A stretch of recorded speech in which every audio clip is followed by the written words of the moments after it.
Bon, let's go. C'est parti. Allez. Alors bonjour Dina. Bonjour Xavier. Merci beaucoup d'avoir accepté cette interview. Bah, de rien.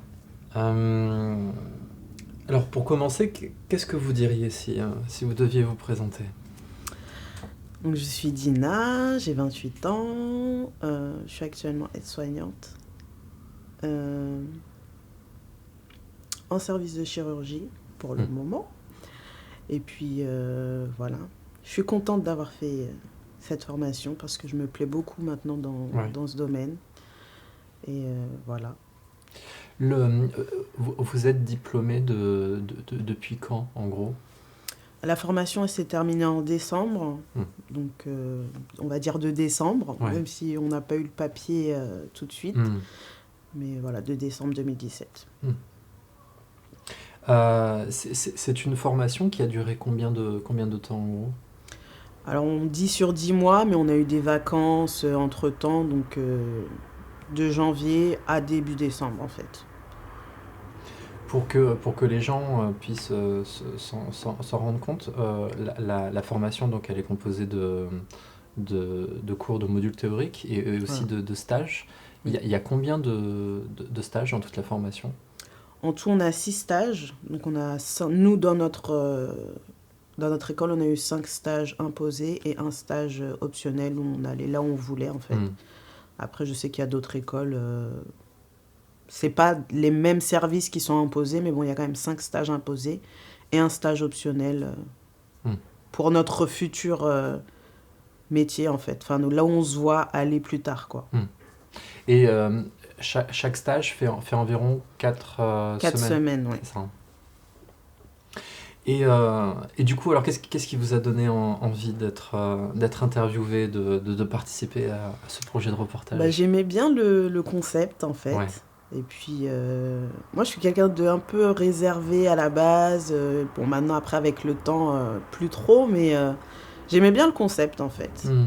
De pouvoir parler de ce métier-là, d'être soignante, qui est pas trop mis en lumière, c'est vrai, mais c'est plus le concept qui m'a attirée. Hmm. Et quelles sont les raisons qui vous ont donné envie d'entamer une formation pour devenir aide-soignante? Alors, à la base, moi j'ai toujours voulu faire infirmière puricultrice. Hmm. Et puis après, au cours des années, j'ai fait plusieurs travails dans différents domaines, mais ça restait principalement dans l'accueil, l'accompagnement et les aides à domicile, tout ça. Mhm. Et après, à chaque fois, on me disait, mais pourquoi tu fais pas être soignante? Et j'ai retardé, je me suis dit, non, c'est pas pour moi. Et puis au final, je me disais que je me voyais bien dedans et je regrette pas de l'avoir fait, en fait. Hmm. Et quand vous l'avez annoncé, quelle réaction vous avez pu avoir de la part de votre entourage proche? Alors, il y a des personnes de ma famille qui m'ont dit, bah, si tu l'avais fait avant, parce que c'était les premières à me dire, comme j'avais fait l'école d'infirmière en Belgique, Ouais. et du coup, après, j'avais arrêté. Et elle m'avait dit, bah, si tu l'avais fait avant, tu travaillerais déjà, etc. Donc, au final, j'aurais pu le faire dès le début, mais après, bon, je regrette pas d'être passée par d'autres domaines. J'ai pu voir que c'était pas ma place, et puis au final, là, je suis bien où je suis, quoi. Hmm. Donc, voilà, c'était plus, entre guillemets, je te l'avais dit avant, quoi. Hmm. Mais sinon, ils l'ont très, très bien pris. Ouais, il y avait de la, on vous a soutenu Oui, là-dedans. oui, carrément, oui. Ouais.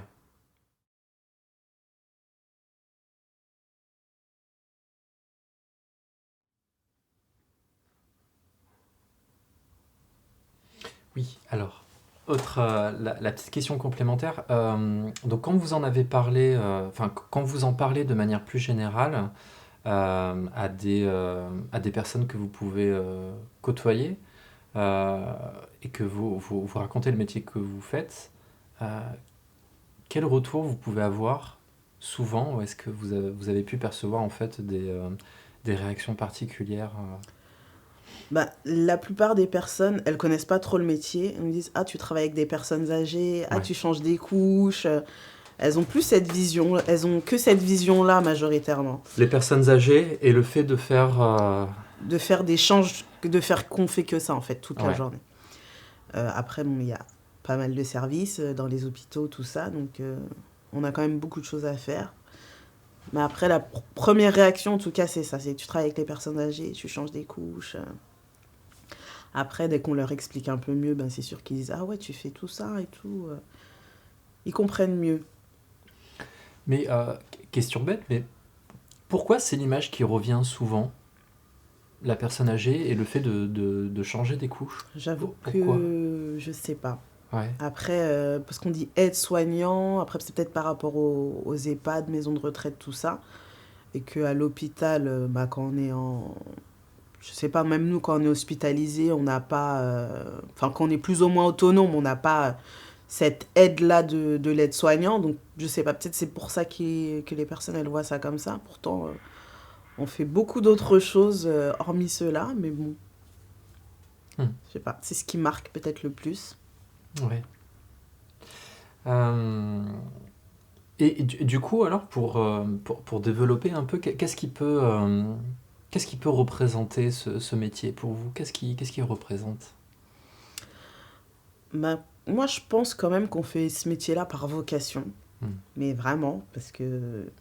Enfin, on le voit tout de suite, hein, si une personne est faite pour tel ou tel métier, quoi. Et l'amour de l'autre aussi, je pense aussi.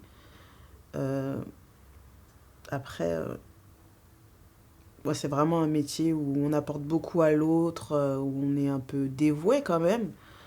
Mais on fait pas ça pour le salaire, c'est sûr. Enfin, je pense que la plupart des postes médicaux, on le fait pas pour le salaire. C'est vraiment pour bah, la relation avec la personne, en fait. Et vocation, ça peut être un mot fort. Qu'est-ce que vous y mettez dedans? Oui, c'est vrai, mais je pense quand même que la plupart des gens, si on leur demande pourquoi vous êtes aide-soignant ou pourquoi vous êtes infirmière, ils diront ouais, c'est une vocation, j'aime beaucoup le contact avec les personnes, même s'il y a beaucoup de postes ou de travail où on est en contact avec les personnes, mais c'est pas la même relation. Donc on est entre guillemets un peu plus intime avec la personne quand même, parce qu'on est là pour l'aider au quotidien. Moi, je trouve que c'est quand même un bon terme pour déterminer ce métier. Ouais, c'est vraiment par vocation. Je j'avais pu entendre aussi le fait de faire ce métier en fait comme une manière en fait d'aider les autres en s'aidant soi-même. C'est pas faux, parce que du coup, enfin, moi en tout cas, j'ai pu voir au cours de mes stages et bah, même là en travaillant que bah, on est plus attentif avec la personne et on fait des choses que on aimerait qu'on nous fasse à nous et on ne fait pas les choses qu'on n'aimerait pas qu'on nous fasse, forcément. Mais oui, c'est vrai que ça aide quand même pas mal, ouais. Et est-ce qu'on peut arriver à faire ce métier ou à essayer justement de faire comprendre cette vocation en pointant le fait qu'on peut s'occuper aussi de l'autre sans forcément s'effacer soi-même, quoi. Ça veut pas dire forcément enfin, être dévoué aux autres ne veut pas forcément dire s'oublier pour autant. Ah oui, non, mais il faut pas s'oublier, c'est sûr. Ouais. On est là pour aider la personne, mais on reste aussi nous-mêmes. Enfin, après, on a des limites, hein, chacun. On n'est pas non plus Superman, entre guillemets, hein, mais on a des limites. On fait ce qu'on peut, on fait ce qu'on aimerait qu'on nous fasse forcément, et dans la limite aussi de notre métier. Hein. On va pas aller plus loin non plus, quoi. Ça serait quoi aller plus loin en termes d'exemple? Quelle est la limite? Comment on se la met? Ben, en restant, entre guillemets, dans notre fiche de poste et dans ce qu'on est autorisé à faire, par exemple, au sein de notre établissement. Un truc tout bête, s'il y a un patient qui me demande est-ce que vous pouvez aller m'acheter du coca, on n'a pas le droit, logiquement, donc je vais pas aller le faire. Mais, enfin, des trucs tout bêtes, hein, mais on respecte quand même ce qu'on doit faire, ce qu'on est censé faire. Et c'est pas notre ami ou quelqu'un de notre famille pour qu'on fasse des choses qu'on a l'habitude de faire avec nos proches, quoi. Reste quand même, il y a quand même une distance professionnelle. Oui, parce qu'il peut souvent y avoir aussi dans les a priori, dans les clichés, ou même des fois dans les demandes un peu un peu étonnante de certains patients, de certains résidents, d'associer en fait l'aide-soignant à l'aide ménagère, quoi. Ouais. Ça Ça peut, hein, peut, c'est vrai. c'est des situations que j'ai pu déjà entendre, sans forcément, bien évidemment, en faire une globalité, heureusement.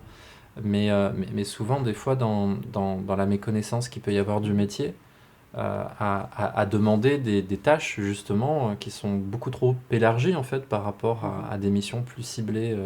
Je sais pas si, personnellement, ça vous a déjà eu... Moi, non, personnellement, non. Après, Hmm. peut-être qu'à domicile, ça doit arriver plus fréquemment, puisque à domicile, ben, les personnes âgées, en général, elles voient que peut-être l'infirmière, si elles ont des soins infirmiers, l'aide-soignant qui passe pour les aider à faire leurs soins d'hygiène. Hmm. Donc, c'est les seules personnes qu'elles voient à la journée, sûrement. Donc, peut-être qu'elles en profitent un peu de, bah, ça, je passe du temps avec vous, donc est-ce que vous pouvez m'aider à faire ci, ça? Et puis après, c'est bon. Dès qu'on commence à dire oui une fois, c'est sûr que ça va Hmm. continuer sans arrêt, mais bon, ça peut être confondu quand même. Hmm. Mais il faut faire attention. Hmm. Après, si on se laisse déborder, après, c'est chacun fait ce qu'il veut, hein, mais Ouais. après, voilà. On n'est pas payé plus pour ce qu'on fait en plus. Donc, c'est après Hmm. le faire de bon cœur, il n'y a pas de souci, mais c'est vrai que faut quand même faire attention. Hmm. Et euh, ouais, cette question de la, de la dévotion, qu'est-ce que vous pourriez vous y mettre là-dedans? C'est pas simple de faire un métier euh, où on peut accorder comme ça énormément de temps à aider les autres. Comment vous, comment vous arrivez à le penser, cette chose-là? Parce que autant des fois dans les réactions, il y a des gens qui peuvent dénigrer le métier d'aide-soignant en le résumant Mhm. justement à faire entre guillemets les tâches un peu ingrates entre guillemets. Mais des fois, on peut aussi avoir des réactions assez opposées qui seraient plus du côté de ah bah ça doit te demander quand même beaucoup de courage, beaucoup de force, je t'admire, je pourrais pas faire ce genre de choses, etc. Il y a des visions comme ça très, très opposées, très contrastées sur un même métier. Et je me demande, quand on parle justement de vocation comme ça, de dévotion, c'est des mots forts. Euh, qu'est-ce qui peut nous intéresser à s'impliquer autant comme ça auprès des autres? Bah, faut aimer, peut-être. Après, c'est peut-être par rapport au caractère de la personne. Moi, je sais que Hmm. je suis très patiente Ouais. sur beaucoup de choses. Donc, si j'aurais été quelqu'un d'impatiente, je pense pas que j'aurais pu faire ce travail parce qu'il faut vraiment être patient avec les Hmm. patients, il faut le dire. Mais ça dépend du caractère de chacun. Mais enfin, moi, pour ma part, j'ai pas vraiment de difficulté à exercer ce métier parce que je pense que ça colle avec mon caractère. Je Hmm. suis patiente, j'aime bien donner, j'aime bien aider. Hmm. Donc voilà. Hmm. Et est-ce que vous avez senti éventuellement une évolution entre vos toutes premières représentations par rapport à ce métier et maintenant là où vous en êtes? Pas vraiment. Enfin, la vision du métier que j'avais Hmm. avant de faire la formation et maintenant que je travaille, c'est toujours la même. Ouais. Après, j'aime bien, moi, les choses médicales depuis toujours, regarder des reportages, des choses comme ça. Et c'est resté la même. Après, peut-être même que j'ai une meilleure opinion du métier maintenant, Hmm. parce qu'on fait beaucoup de choses et qu'on est beaucoup présent au sein de la personne, mais ça m'a pas, on va dire, dégoûté du métier ou quoi, pas du tout. Au contraire. Hmm. Donc, non, j'ai toujours la même vision du métier. Ouais. Oui, ça vous a conforté déjà dans les premières impressions que vous Voilà. aviez. Hmm. Et, euh, et du coup, c'est quoi le rôle d'une aide-soignante pour vous? Alors, oh, il y en a beaucoup, hein. Ouais. Je vais pas les citer parce que ça va faire un peu école, on va dire. Mais enfin, principalement, on est là pour Ouais. aider la personne, l'accompagner dans les tâches de la vie quotidienne qu'elle Hmm. peut plus faire quand elle est hospitalisée. Euh, Après, on travaille avec l'infirmière, donc on travaille normalement dans les bonnes équipes. On travaille en binôme, donc on se complète. Donc on n'est pas seul, entre guillemets, à Mm. travailler non plus. Mais on est vraiment là principalement pour aider la personne lors de son hospitalisation, ou si elle est, par exemple, en EHPAD pour jusqu'à la fin de ses jours, bah, pour l'aider quotidiennement dans ses soins, dans ses déplacements, dans ce qu'elle n'arrive plus à le faire elle-même, en Mm. fait. Oui, vous avez raison de le préciser. L'aide-soignant ne travaille pas qu'à l'hôpital ou qu'en lieu de soins. Voilà, Elle peut aussi travailler dans des lieux de vie, quoi. Et exactement. c'est important de le rappeler que c'est vraiment le quotidien au sens très large du terme, quoi. Et, euh, et quelles sont justement les différences avec le métier d'infirmier? Bah, nous, on ne fait pas d'acte, je vais dire, acte médical invasif. Enfin, Hmm. on fait des soins, l'accompagnement. Après, il y a enfin, tout ce qui est piqûres, les pansements, tout ça, on ne fait pas. Mais parce qu'on n'a pas la même formation, forcément. C'est dans ce sens-là invasif, hein. Oui, voilà, on Hmm. ne fait pas de piqûres, on ne fait pas de pansements, on n'administre pas de médicaments. Hmm. On peut les distribuer si l'infirmière elle les a préparés et qu'elle nous a dit tel médicament est pour telle chose et qu'on peut l'expliquer à la personne. Hmm. Mais voilà, c'est ça la grande différence en fait avec l'infirmière. Hmm. Mais pour vous, enfin, vous étiez déjà un petit peu en train d'en parler, mais il y a vraiment ce côté, cet aspect complémentaire, quoi, ce travail Oui, en partenariat, parce qu'il est toujours quand même très particulier, euh, ce- cette complémentarité avec l'infirmier, parce que vous êtes sous sa responsabilité, entre guillemets, c'est-à-dire vous mhm, ne pouvez pas faire tout à fait les choses en toute indépendance, on va dire. Et en même temps, c'est un lien, enfin, c'est un lien qui est quand même très particulier. Vous pourriez en parler un peu plus, qu'on puisse un peu mieux s'en rendre compte de... Bah, quand on travaille, par exemple moi dans Ouais, mon service en ouais. chirurgie, on travaille en binôme. Hmm, Donc c'est-à-dire qu'on va faire les choses ensemble, les lits, les accompagnements à la salle de bain, tout ça, ouais. on le fait ensemble. Après peut-être qu'il y a d'autres services où l'aide-soignante elle va faire des choses et elle va juste transmettre à l'infirmière, mais moi c'est vrai que je préfère quand même ce côté collaboration, travail à deux, même Hmm, si on n'a pas le même statut. hmm, Mais c'est plus agréable aussi, on ne travaille pas seul, et puis ça va beaucoup plus vite aussi, il faut le dire. hmm, Et voilà, c'est plus agréable, ça va plus vite, on se complète vraiment en fait hmm, en travaillant ensemble, donc c'est pas négligeable hmm, franchement. Après, s'il y a des services où il y a plus de travail et que l'infirmière par exemple elle est seule, là, ça peut être compliqué. S'il y a plus d'aides-soignantes et qu'il n'y a qu'une seule infirmière, bon, travailler en binôme, ça devient un peu compliqué, quoi. ouais. Mais bon, après, je pense que c'est une organisation aussi, hein. Mais moi, je préfère vraiment cette organisation-là de travailler ensemble, Hmm, de pouvoir se compléter. On a les informations tout de suite, voilà. hmm, C'est beaucoup plus facile. hmm. Et du coup, cette place de stagiaire, quand on est dans la formation, elle est jamais simple.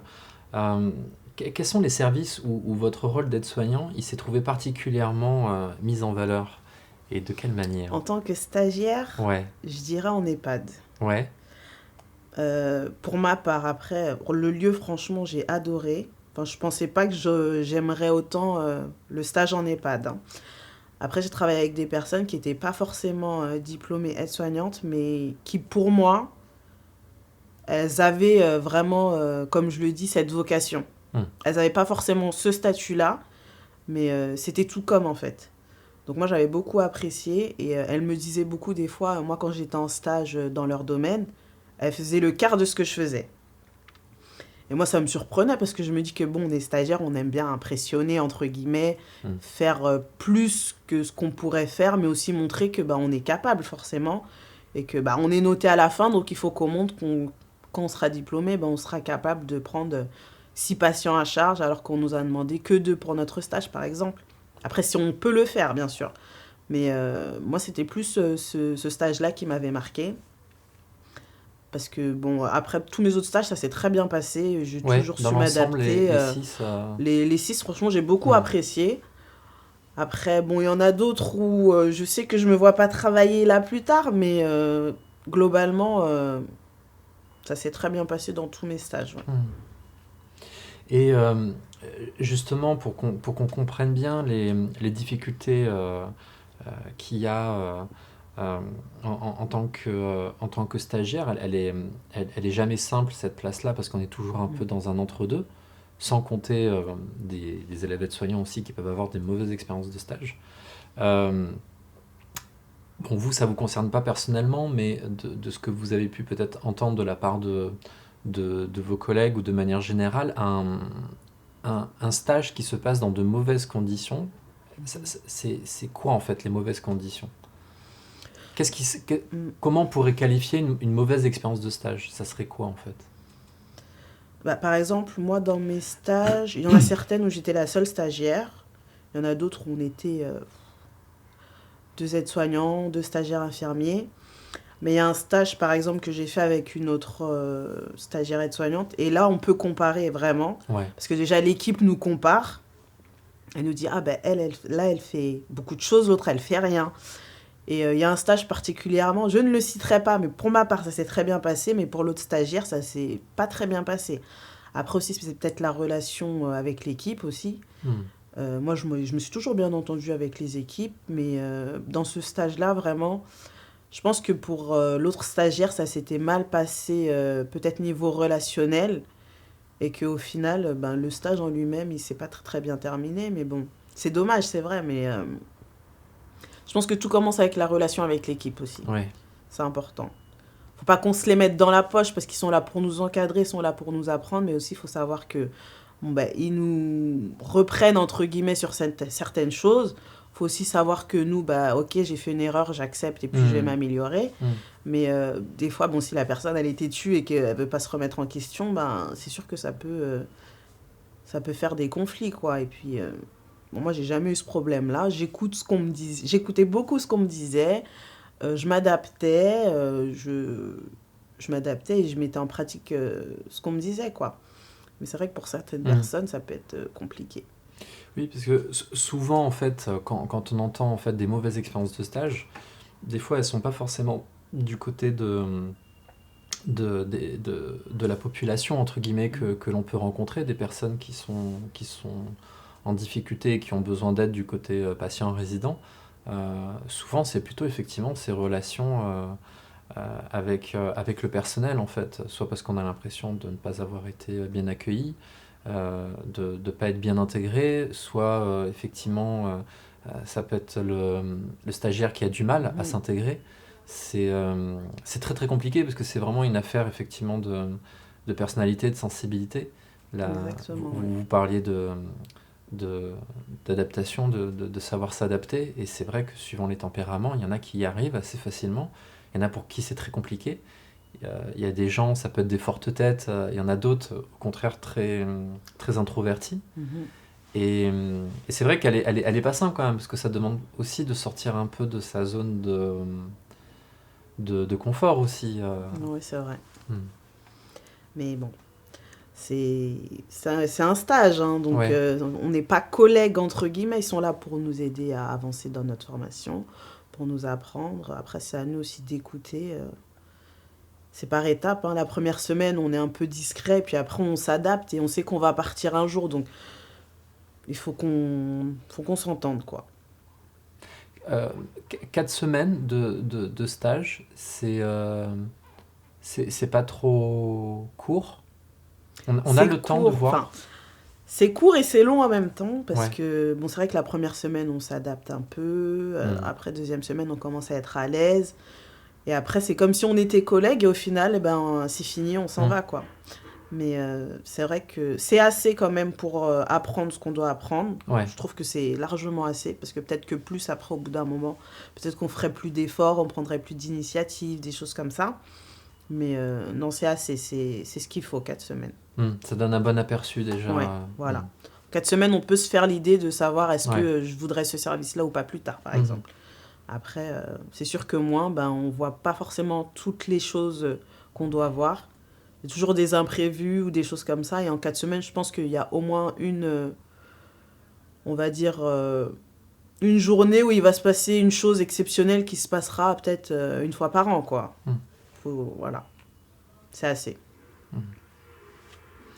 Et qu'est-ce que vous pensez des limites un peu du champ de compétences de l'aide-soignant? Le fait que justement c'est un métier où il y a certaines choses que l'on ne peut pas faire.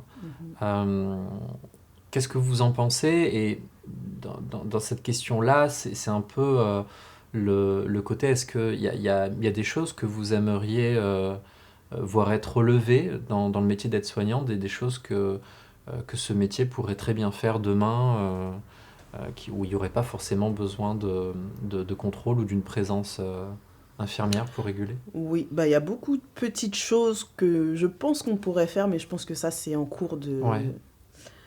Je pense que le ministre Si- de la Santé, il va revoir certaines choses, mais Si vous c'est vrai avez que, des exemples, bah, par exemple, la saturation, truc vraiment tout bête, puisque quand on prend la tension, la plupart du temps, il y a le saturomètre sur le tensiomètre. Donc, bah, forcément, de réflexe, quand on nous dit, bah, tu prends sa saturation, on va le faire, mais c'est pas de notre rôle. Après, bon, on pique pas, on fait rien, c'est juste une pince qu'on met au bout du doigt, mais ça, c'est un truc tout bête, franchement. On va pas appeler l'infirmière pour le faire. Moi, je le dis honnêtement, je le fais, parce que, voilà, ça prend 2 secondes. Mais il y a plein de petites choses que, comme prendre les dextros, c'est vrai que ça pourrait être un acte aide-soignant.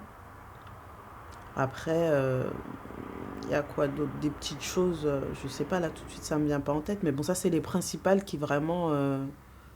vous pourriez rappeler ce que c'est que de prendre la saturation et au niveau dextro? Ouais. En fait, la saturation, c'est pour voir le taux d'oxygène dans le sang. Donc, c'est juste une pince qu'on met au niveau du doigt et il y a un laser rouge qui passe à travers l'ongle. Et puis, on voit si le sang est bien oxygéné, en fait. Ouais. Et les dextros, c'est pour voir le taux de sucre dans le sang. Mm. Donc, c'est surtout pour les diabétiques ou s'il y a des personnes, des fois, qui font des malaises. Voilà, on aura ce réflexe-là. Bah, un truc tout bête, si une personne fait un malaise et qu'il n'y a pas d'infirmière autour de nous... on va prendre la tension, ok, on va surélever les jambes, mais ça se trouve qu'elle fait un malaise hypoglycémique, ben on n'a pas le droit de faire des dextros. C'est un peu bête. Mais bon. Mais après, il y a un décalage quand même aussi qui est sous-entendu derrière, c'est-à-dire que normalement l'aide-soignant n'est pas capable de le faire Voilà. tout seul, mais dans la pratique... Dans la pratique, c'est pas un acte comme faire une prise de sang, quoi. Je veux dire, voilà, ça, je veux bien que ça reste un acte infirmier. Mais un dextro, même les personnes elles-mêmes chez elles le font toutes seules, donc pourquoi pas nous, en fait. Autant on ne se fait pas une prise de sang tout seul chez soi, quoi. On va au laboratoire, mais un dextro... ça va venir, j'espère. On verra. Mais dans quelques mois ou quelques années, on ne sait pas.